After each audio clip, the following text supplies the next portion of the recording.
Tell me pretty lies, look me in the face. Tell me that you love me, even if it's fake. Tell me pretty lies, look me in the face.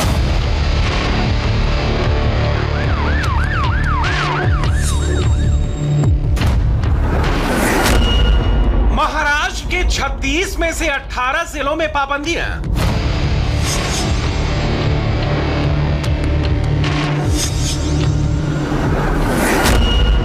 Punjab के 9 जिलों में night curfew.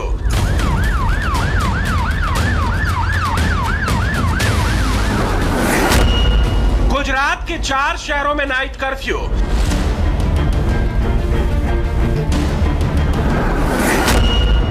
MP के 2 शहरों में night curfew. 2 में लगी धारा 144। घूमना बंद करें, अपने अपने घरों में जाइए। उत्तराखंड के मसूरी के कई इलाकों में लॉकडाउन। यूपी के गाजियाबाद, नोएडा में धारा 144 लगी। देश के कई राज्यों में कोरोना की नई वेव कयामत बनती जा रही है। हालात बेकाबू हो रहे हैं। महाराष्ट्र और पंजाब अपने यहां फुल लॉकडाउन लगाने की चेतावनी दे रहे हैं। मध्य प्रदेश और गुजरात में हालात काबू में लाने के लिए नई पाबंदियां लगाई जा रही हैं। देश की आर्थिक राजधानी और कभी न सोने वाली मुंबई में रात का कर्फ्यू लगाने की चर्चा तेज है। तो क्या फिर लॉकडाउन लगने वाला है? पिछले साल मार्च का ही महीना था जब पहले जनता कर्फ्यू और उसके बाद देश भर में लॉकडाउन लगा दिया गया था। 2021 के मार्च में फिर सवाल उठ रहा है कि क्या लॉकडाउन लगेगा? आप कुछ आंकड़े देखिए, आपको इस सवाल की वजह समझ में आ जाएगी। पिछले हफ्ते देश के 70 जिलों में कोविड-19 के नए मामलों की संख्या 150% बढ़ गई है। बुधवार को महाराष्ट्र में कोरोना के 23,179 मामले सामने आए थे। ये पिछले साल सितंबर में महाराष्ट्र के कोरोना के पीक के आंकड़े से 24,886 से थोड़ा ही कम है। बुधवार को ही पंजाब में कोविड-19 के 2039 केस सामने आए। पंजाब में कोरोना वायरस की सेकंड वेव में डेथ रेट पहली वेव से ज्यादा है। देश के नए कोविड केसेस में से 80% केवल 5 राज्यों महाराष्ट्र, केरल, तमिलनाडु, गुजरात और पंजाब से आ रहे हैं। हालात इतने बिगड़ रहे हैं कि बुधवार को खुद प्रधानमंत्री ने कई राज्यों के मुख्यमंत्रियों के साथ मीटिंग की और कहा कि वो कोरोना की सेकंड वेव के कहर को रोकें, टेस्टिंग बढ़ाएं, टीकाकरण में रफ्तार ले आएं। देश में जनवरी में कोविड वैक्सीनेशन शुरू होने के बाद पीएम मोदी पहली बार मुख्यमंत्रियों से मुखातिब थे। चिंता की बात यह है कि महामारी की सेकंड वेव महामारी बड़े शहरों से आगे बढ़कर छोटे शहरों और गांवों में कहर ढा रही है। दुनिया के अधिकांश कोरोना प्रभावित देश ऐसे हैं जिन्हें कोरोना की कई वेव्स का सामना करना पड़ा है। हमारे देश में भी कुछ राज्यों में केसेस कम होने के बाद अचानक से वृद्धि होने लगी है। कुछ राज्यों का उल्लेख हुआ है, जैसे महाराष्ट्र है, पंजाब है। देश के 70 जिलों में तो पिछले कुछ हफ्तों में यह वृद्धि 150% से भी ज्यादा है, 150% से ज्यादा। अगर हम इस बढ़ती हुई महामारी को यही नहीं रोकेंगे तो देशव्यापी आउटब्रेक की स्थिति बन सकती है। अगर हम पिछले 5 दिन में केस की रफ्तार पर नजर डालें तो पीएम मोदी की चेतावनी की वजह क्लियर हो जाती है। 13 मार्च को 25,154 केस आए, 14 मार्च को 26,513 केस आए, 15 मार्च को 24,437 केस आए, 16 मार्च को 28,869 केस आए, 17 मार्च को 35,871 केस आए। पिछले 2 सप्ताहों की अगर तुलना करें तो जो नए केस हैं उनमें 43% की वृद्धि हुई है, 43% increase in new cases week on week. और अगर कोविड से होने वाले मृत्यु की बात करें तो पिछले 2 सप्ताहों में 37% की वृद्धि हुई है। भारत में कोविड-19 महामारी के दूसरे वार के शिकार राज्यों में पहला नंबर महाराष्ट्र का है।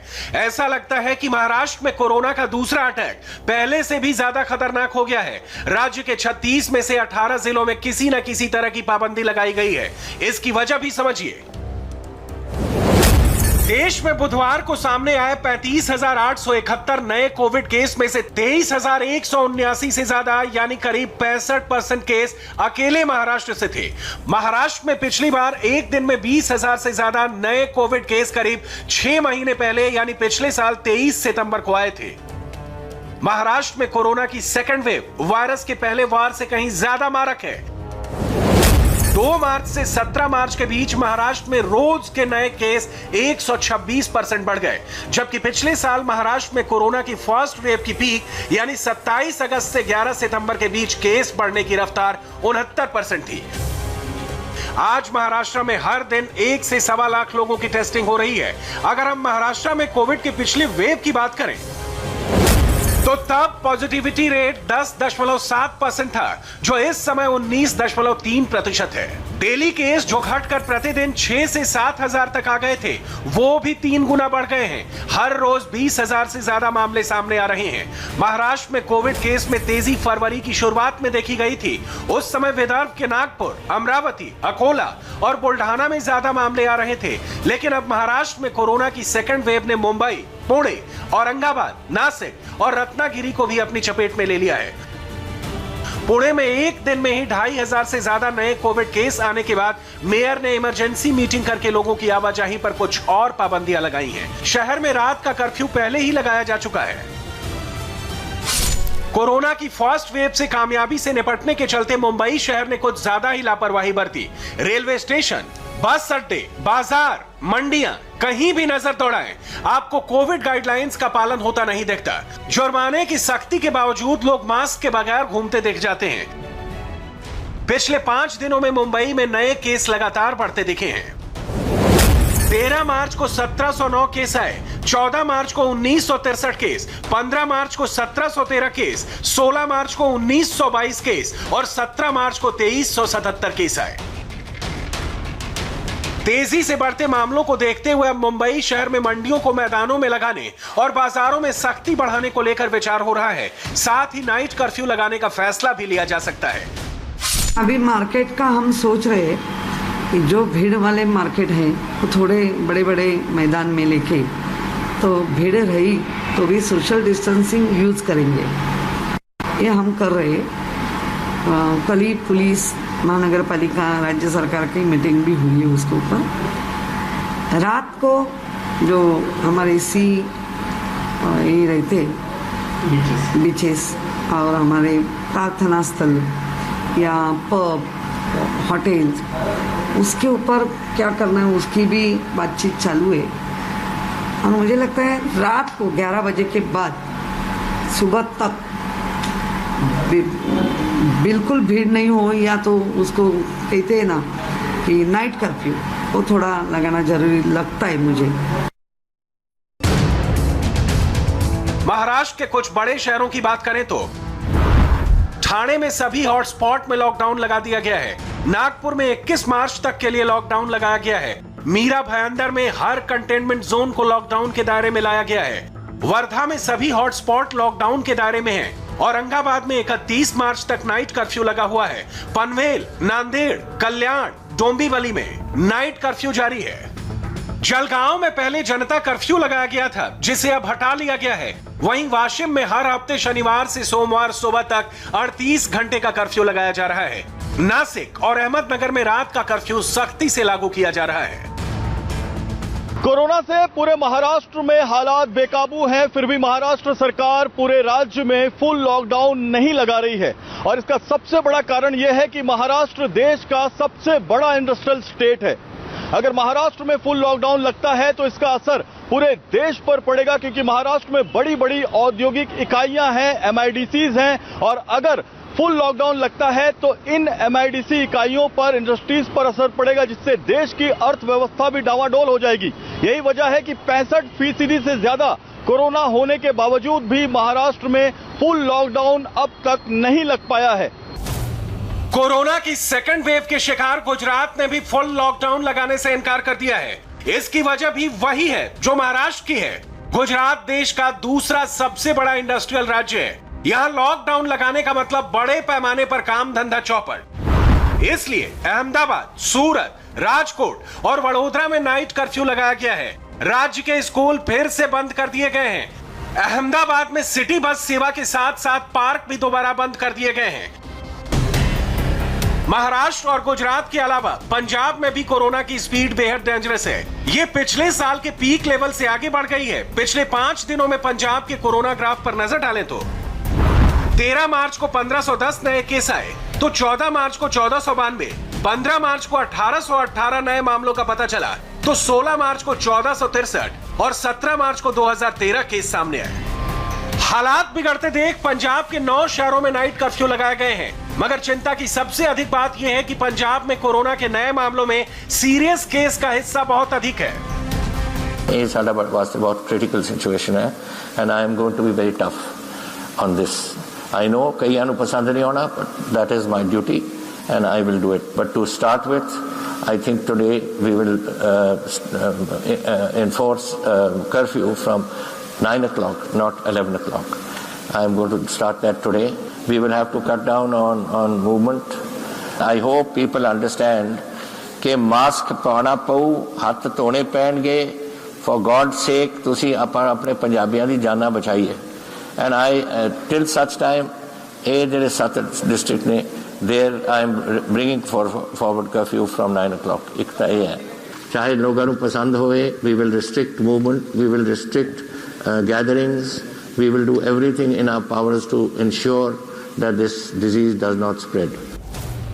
देश की राजधानी दिल्ली में भी कोविड केस की संख्या लगातार बढ़ रही है। पिछले 5 दिनों का एवरेज ये है कि यहाँ लगभग 500 नए मामले सामने आ रहे हैं। चीफ मिनिस्टर अरविंद केजरीवाल ने केंद्र सरकार से मांग की है कि दिल्ली में सभी को कोविड का टीका लगाने की इजाजत मिले। केजरीवाल का कहना है कि दिल्ली में महामारी के हालात से घबराने की जरूरत नहीं। दिल्ली के पड़ोसी गाजियाबाद और नोएडा में धारा 144 लगा दी गई है। वहीं यूपी के पड़ोसी मध्य प्रदेश के इंदौर और भोपाल में रात का कर्फ्यू लगा दिया गया है। राज्य के कम से कम 10 जिलों में हालात बिगड़ने पर नाइट कर्फ्यू लगाया जा सकता है। ये आप सब जो रात्रि में घूम रहे हैं, कृपया घूमना बंद करें, अपने अपने घरों में जाइए। शासन के और श्रीमान कलेक्टर महोदय के स्पष्ट निर्देश हैं, रात्रि में 10 बजे के बाद कोई घूमता नहीं मिलेगा। ये आप लोग जो बैठे हैं दुकानों के बाहर, कृपया करके अपने अपने वाहन लेकर गंतव्य को जाएं, अन्यथा आपके विरुद्ध वैधानिक कार्रवाई करना पड़ेगी। बहुत से लोग सवाल उठा रहे हैं कि आखिर नाइट कर्फ्यू से क्या होगा। कोरोना की इस नई वेव को रोकने के लिए लॉकडाउन लगाना चाहिए, लेकिन पीएम मोदी और लगभग सभी मुख्यमंत्रियों का मानना है कि सेकंड वेव को रोकने के लिए लॉकडाउन की जरूरत नहीं है। लॉकडाउन से अर्थव्यवस्था को नुकसान होगा, आम आदमी का काम धंधा चौपट होगा, निजी कारोबारियों के धंधे को चोट पहुंचेगी। इसलिए लॉकडाउन से बेहतर उपाय यह है कि सावधानी बरती जाए। सरकार ने वैक्सीनेशन शुरू किया है, आवाजाही और काम धंधे में रियायतें दी हैं। इसका मतलब ये नहीं कि आप लापरवाह हो जाएं। जरूरत है मास्क लगाने की, सोशल डिस्टेंसिंग का पालन करने की, भीड़ जमा होने देने से बचने की, कोविड की बाकी गाइडलाइंस का पालन करने की। इन बातों का पालन करने से आप कोरोना से भी बच सकेंगे और लॉकडाउन से भी। महामारी की रोकथाम सिर्फ सरकार की नहीं, देश के हर नागरिक की जिम्मेदारी। Tell me pretty lies, look me in the face, tell me that you love me, even if it's fake.